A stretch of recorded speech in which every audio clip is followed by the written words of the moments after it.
सुप्रभात। जो भी हमारे दोस्त मित्र हिंदी साहित्य का इतिहास, हिंदी साहित्य इतिहास परंपरा, जो भी हमारे TGT, PGT, net, KBS, GRF और अन्य परीक्षाओं में बिल्कुल लगे हुए हैं। जैसा कि 2021 में आपका फॉर्म भी भरा जा चुका है और हो सकता है फरवरी तक परीक्षा हो ही जाए।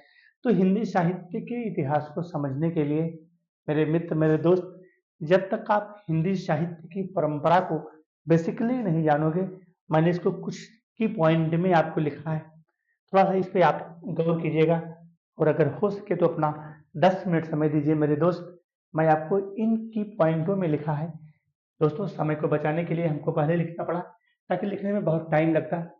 तो हिंदी साहित्य के इतिहास की जो लेखन परंपरा है, शुरुआत कब से हुई, कौन कौन पहले नंबर पर थे, कौन दूसरे पर, कौन तीसरे पर, कौन चौथे पर, कौन पांचवें पर, मैं आपको डिटेल में बताऊंगा।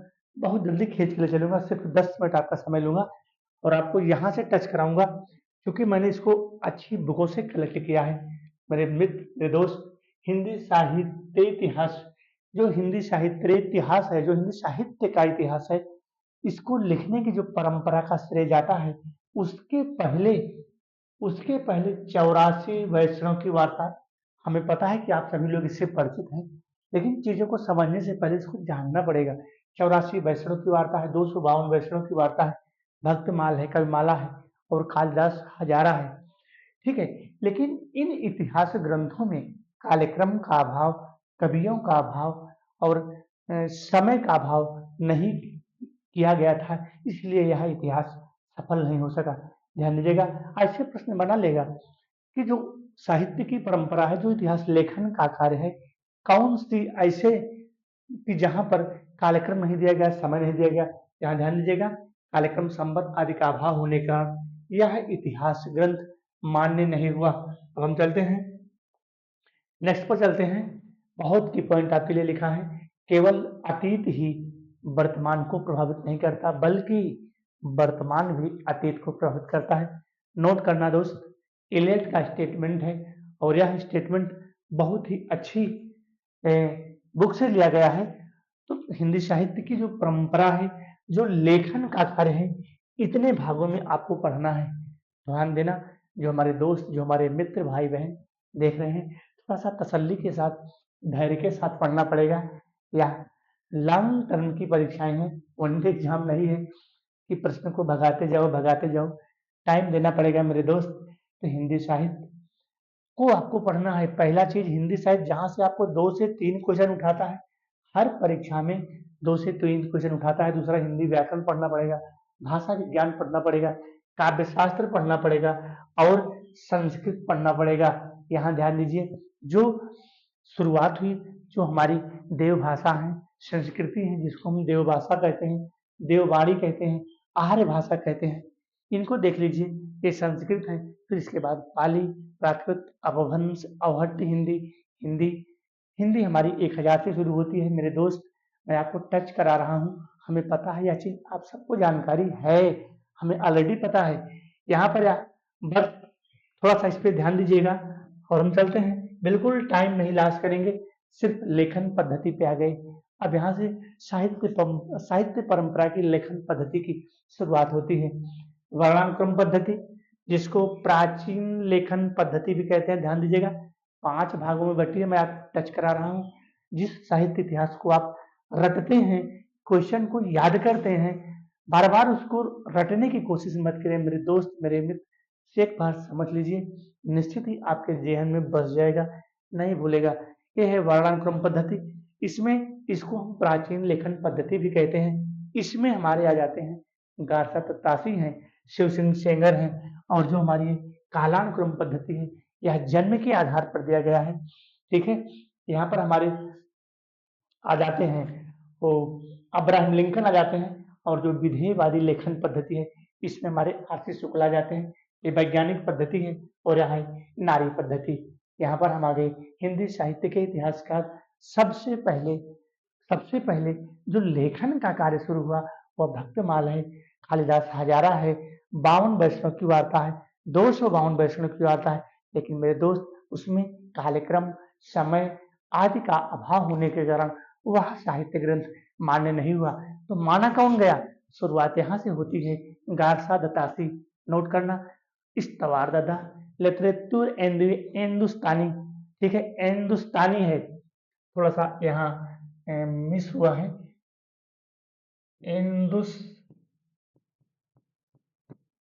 हिंदुस्तानी है, ठीक है। किस भाषा में लिखा गया? फ्रेंच भाषा में लिखा गया। हिंदी साहित्य का पहला इतिहासकार है कौन? गारसा दतासी, इसका यह पुस्तक का नाम है। और इसका अनुवाद एल एस वार्ष्णेय, जो हमारे एल एस वार्ष्णेय हैं, इसका अनुवाद किया था। नोट करना, एक क्वेश्चन आपका यहाँ से बनता है, एक क्वेश्चन आपका यहाँ से बनता है, किस भाषा में? फ्रेंच भाषा में, इसको भी आप जानते होंगे। और इसमें, इस ग्रंथ में 666 उर्दू कवि और मात्र 72 हिंदी कवियों, यानी कि कुल मिलाकर के 738 कवियों का वर्णन। पहला जो इनका संस्करण था, 2 भागों में था।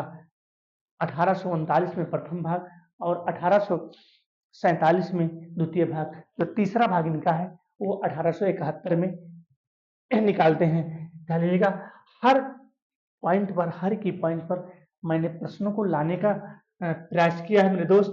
यहाँ पर फ्रेंच भाषा में होने के कारण, ध्यान देना, फ्रेंच भाषा में होने के कारण इनके ग्रंथ को हिंदी साहित्य के विद्यार्थी नहीं पढ़ पाए, चूंकि यह फ्रेंच भाषा में था। और उसका जो हमारे वार्ष्णेय जी हैं, हिंदी अनुवाद बाद में किया, ठीक है। तो इनका दूसरा संस्करण आया, वह 1871 में आया। कहीं कहीं आपको 1870 भी देखने को मिलेगा, लेकिन जो हमारी नगेंद्र की बुक है वहां पर उन्होंने 1871 माना है। और इसमें उर्दू कवि का स्थान कालक्रम और काल विभाजन नहीं दिया। ध्यान दीजिएगा, उर्दू कवियों का स्थान नो कालक्रम नो काल विभाजन। और गारसा के ग्रंथ को प्रथम ग्रंथ माना, किसने माना? एक प्रश्न मेरे यहाँ से बनेगा। रूपचंद पारीख ने, जो गारसा का ग्रंथ है पहला हिंदी साहित्य का इतिहास ग्रंथ माना जाता है, बिल्कुल सही है। किसने माना था?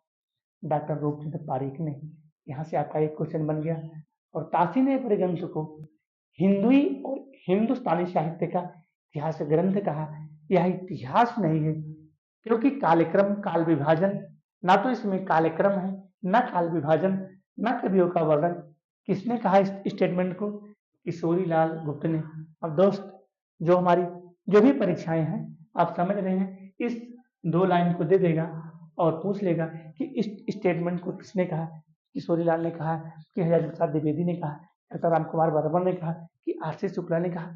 यह सब चीजें दिमाग में रखने की चीजें हैं मेरे दोस्त, यह रटने की चीजें नहीं है। मैं इन की पॉइंटों को उठाया है तो आपके सहयोग के लिए, आपके सुझाव के लिए। अगर आपके पास टाइम है तो यहाँ आते हैं हमारे दूसरे नंबर पर शिव सिंह सेंगर। ध्यान दीजिएगा, पहले नंबर पर हमारे गारसा ततासी, उसके पहले जो काले 252 वैष्णव की वार्ता और 84 वैष्णव की वार्ता कालिदास हजारा था, भक्तमाल था। लेकिन उसमें कालक्रम समय का अभाव होने के कारण वह इतिहास ग्रंथ की, उसको इतिहास ग्रंथ का स्वरूप नहीं दिया गया। तो पहला हमारा आ जाता है गारसा ततासी, उसके बारे में आपको संक्षिप्त डिटेल मैंने बता दिया। दूसरे पर हमारे आ जाते हैं शिव सिंह सेंगर। जन्म उन्नाव, इंस्पेक्टर थे। हिंदी साहित्य के लेखन का सबसे पहला प्रयास मिश्र बंधुओं ने किया, ठीक है। गारसा की तासी, जो गारसा तासी की परंपरा थी, जो उनका इतिहास लेखन का कार्य था, उसको आगे बढ़ाने का कार्य इन लोगों ने किया। इसने शिव सिंह सेंगर ने। और इन्होंने 1888 में लगभग 1000 कवियों का, 1000 भाषा कवियों का, ठीक है, इन्होंने उसमें जीवन चरित्र बताया। और इन्होंने 838 कवियों का वर्णन किया है, ठीक है। आगे चलते हैं। मिश्र बंधु हैं हमारे दोस्त, इनको देख लीजिएगा, इनकी शकल सूरत देख लीजिए, इनका क्रम मत बदलिएगा।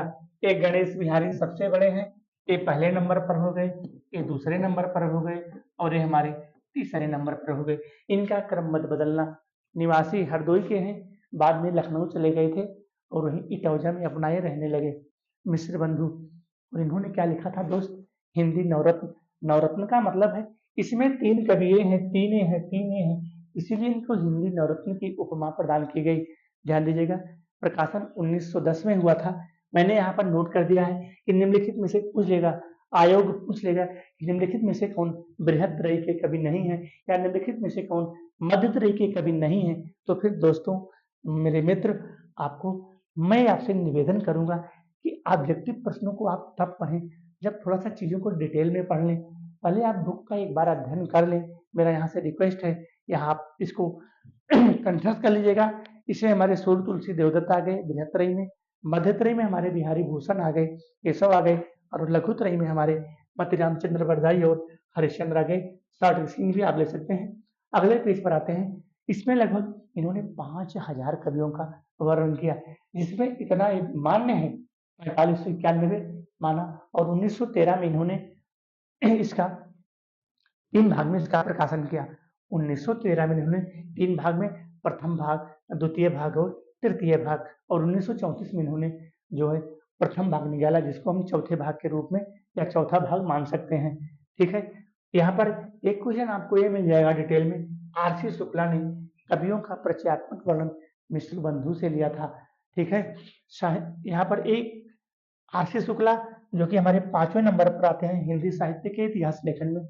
मेरे दोस्त ध्यान दीजिएगा, आरसी शुक्ला ने कवियों का परिचयात्मक वर्णन कहाँ से लिया था, या ऐसे पूछ लेगा कि कवियों का परिचयात्मक वर्णन किस किस हिंदी साहित्य लेखन से लिया गया, वहां आपको ऑप्शन दे देगा, गाथा प्रकाशी दे देगा, अब्राहिम लिंकन दे देगा और शिव सिंह सेंगर दे देगा। तो इस पॉइंट को ध्यान रखना, कवियों का परिचयात्मक वर्णन मिश्र बंधु से किसने लिया है, शुक्ला जी ने लिया है। और साहित्य का पंचांग है कौन, जो मिश्र बंधु है, वह साहित्य का पंचांग है। पंचांग इसलिए है मेरे भाई क्योंकि इसमें 5000 कवियों का वर्णन किया है। ठीक है, इसीलिए साहित्य का पंचांग किसने कहा, नामवर सिंह ने कहा। यहाँ से आपके ये 2 प्रश्न भी बन जाते हैं। मैंने अपनी तरफ से पूरी कोशिश की है और इसको उन्होंने 5 भागों में बांटा है। मिश्र बंधु ने कितने भागों में बांटा है, 5 भागों में। आरंभिक काल, ठीक है, मध्यकाल और अलंकृत काल, और परिवर्तन काल और वर्तमान काल। यहाँ पर आप इसको भी ध्यान में रखना। ठीक है, इतने भागों में इसको बांटा है। और अगला हमारा आ जाता है हमारे जॉर्ज अब्राहम ग्रियर्सन है। ठीक है, जॉर्ज अब्राहम ग्रियर्सन है, और यह हमारे बहुभाषाविद एक सिविल कर्मचारी थे, और 1888 में एशियाटिक सोसाइटी ऑफ बंगाल पत्रिका के विशेषांक में the modern vernacular literature of Hindustan का प्रकाशन कराया। कवियों का कालानुक्रम वर्गीकरण, ठीक है, जॉर्ज अब्राहम ग्रियर्सन ने कवियों का कालानुक्रम काल के अनुसार इन्होंने वर्गीकरण किया है। ठीक है, तो मेरे देश ध्यान रखना, स्रोत के रूप में काशी एवं शिव सिंह सेंगर के ग्रंथों के अतिरिक्त भक्तमाल गोसाई चरित कालिदास हजारा कुल 17 रचनाओं का उल्लेख किया है। किसने, जो हमारे ग्रियर्सन महोदय हैं। ठीक है, स्रोत के रूप में, क्योंकि कहीं ना कहीं से स्रोत को जुटाना पड़ता है। स्रोत के रूप में इन्होंने काशी शिव सिंह सेंगर, क्योंकि ये सब इसके पहले इनके पहले थे ना, काशी पहले नंबर पर आ गए, शिव सिंह सेंगर हमारे दूसरे नंबर पर आ गए। तो इन्होंने स्रोत के रूप में काशी एवं शिव सिंह सेंगर के ग्रंथों से भी चीजों को जुटाया, और वहां नहीं, ये भक्तमाल से भी चीजों को जुटाया, गोसाई चरित से लिया, कालिदास से भी कुछ लिया, और इस प्रकार से इन्होंने 17 रचनाओं का उल्लेख किया। इन्होंने अपने साहित्य ग्रंथ में 952 ग्रंथों का वर्णन किया है। मेरे दोस्त, इस प्रकार से अगर मेरी चीजें आपको थोड़ा सा अच्छी लगी हो तो आप चैनल को हमारे, ऐसे ही हम आपको चीजें उपलब्ध कराते रहेंगे। जो भी हमारे अंदर ज्ञान, बुद्धि, विवेक है, हम अपनी तरफ से आपको पहुंचाते रहेंगे। मेरे दोस्त, अगर कहीं कमियां रह जाए, कुछ आपके सुझाव हो, तो हमको कमेंट के माध्यम से जरूर SMS करना, और अगर हमारा वीडियो अच्छा लगा हो तो फिर सब्सक्राइब कर लेना। ऐसे ही आपके लिए हम हेल्पफुल वीडियो आते रहेंगे। दूसरा चीज मेरा करबद्ध निवेदन है, आप जितने भी इस तैयारी में हमारे भाई बहन लगे हुए हैं, निश्चित ही सबसे पहले आप अच्छी बुकों का आप अध्ययन करिए, तब आप ऑब्जेक्टिव प्रश्न को सॉल्व करेंगे। जब उसमें त्रुटियां नहीं होंगी तो आपका मनोबल और बढ़ेगा परीक्षा को आगे ले जाने में, और आप मानसिक रूप से निश्चित ही सफल होंगे। धन्यवाद।